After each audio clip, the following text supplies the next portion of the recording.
Hello everybody, welcome back to another video, and today I'll just be giving a super simple movement tutorial for Rocket League.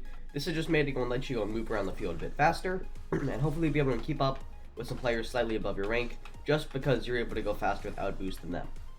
So, I'm going to start off with some very simple techniques like front flipping, and then I'll move on to some more advanced things like speed flipping or zap dashing. I will say, I'm not the best at the more advanced techniques, but I know enough to be able to teach you guys, and I hope that I can still help you.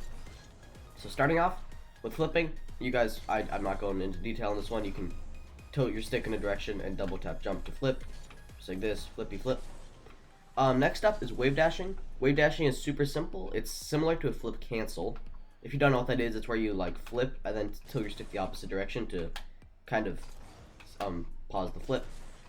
But when you do a wave dash, you need to jump, tilt your stick back so that your wheels pop up, just like this. And then when your back wheels hit the ground, just try to execute a front flip. And notice that the ground kind of stops the flip for you, but you still get the speed from the flip. So if I'm grabbing around, I get bumped and I'm in the air, I can then use that bump to do a wave dash and get my speed back. Just like that.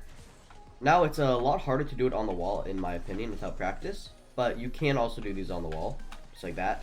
I'm not talking about wall dashes, I'm talking about wall dashes or wave dashes on the wall, just like this. And you can do them from the wall to the ground, from the ground to the wall. Highly recommend learning this.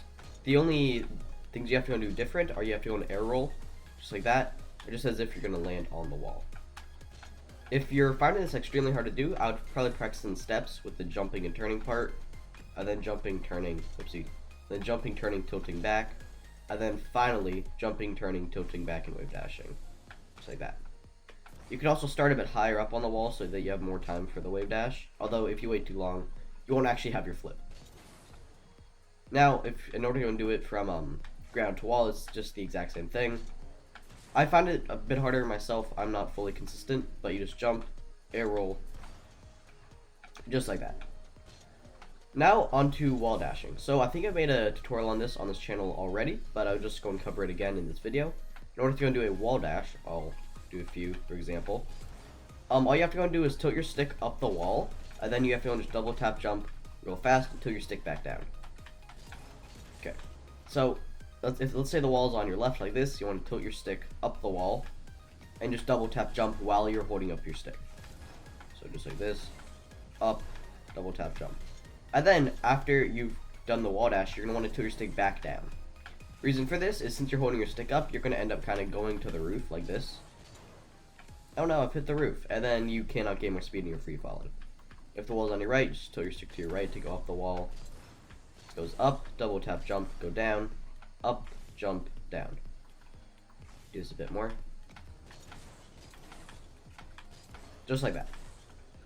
Okay, now on to speed flipping. So I'm not the best at this as well, but I once again just know enough to be able to teach you.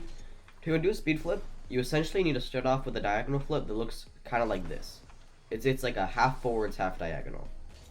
And then you want to go and tilt your stick right, just straight down after that. So you want to do that, and as fast as you can, flick your stick down. And you should see your card doing this weird motion. Not that. This, yeah. And then just use arrow to align yourself, and you have done a speed flip. In case you're wondering exactly where to put the joystick, because if you put it too far to the side, it won't work as well. And if you put it too straight, you just do a front flip, and this is not going to work. As for where, I would say maybe if we were using a clock, maybe 1 o'clock, 1:30. It's mostly just straight up, just like that. You can also hold power slide at the end of it so that you don't have like a weird landing. I do that sometimes, although when you get really good at it, you may not need to use power slide. Now finally, I don't fully know the name of it, but it's like the end of a zap dash where you you jump and let your front wheels pop up. It's hard to explain, but if you're falling and then you jump when your front wheels hit the ground, your back wheels will kind of pop up like that, and if timed right, you get an extra jump and you're able to do a wave dash off of it. It's the timing is pretty hard. I'm also not very good at this one, but I'm doing a few of them right here. All that it is the timing of your front wheels hitting the ground into the wave dash. This is also how you do a zap dash. Similar to that. Once again, I'm not the best. But to go and do a Zap Dash, you just need to go and do a speed flip, but try to have your nose tilted more to the ground. It just may take a bit of practice. Then when your front two wheels hit the ground, all you're gonna do is a jump to pop up the front wheels back up, and then you can do a wave dash out of that. Also, quick tip, if you ever done a boost and you need to go and get to supersonic really fast, you can always do wave dashes on and off the wall. That's always just a good thing you can do, and then a flip afterwards. Or you can just do 2 front flips and a wave dash. So if I have no speed, 2 front flips and a wave dash always works. You can also do a Zap Dash or something like that, and then a front flip. You can also do a wave dash and then 2 front flips. I find this one easier. I hope it helped you out, and if you want to see another tutorial by me, please check out the channel. We have a lot more tutorials coming, and have a nice day.